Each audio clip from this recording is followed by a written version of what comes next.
Hello বন্ধুরা, দেখো আমরা আজকে মালদা যাচ্ছি। মালদা না, সোদলাপুর যাচ্ছি, কিন্তু মালদাও ভেবেছি ঘুরতে যাব। সোদলাপুরে আমার একটা আত্মীয়জন আছে, ওদের বাড়ি গেছিলাম, তো আমি বললাম চলো মালদাতে একটা হোটেল আছে ঘুরে আসি।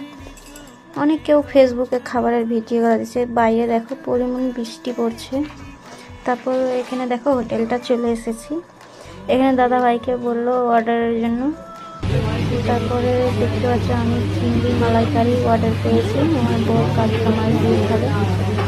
তারপরে আমি আমার বরকে বললাম যে আমার ভিডিওটা তুমি করে দাও।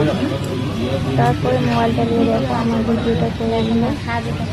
তারপরে আমি আমাকে বললাম মোবাইলটা দাও, খাবার আসছে, মেনুটা আমি দেখাই। এই যে মেনুটা দেখো, সাদা ভাত, চিংড়ি মালাইকারি, আলু ভাজা, ডাল, মিক্স সবজি আছে, চাটনি আছে, মিষ্টি আছে।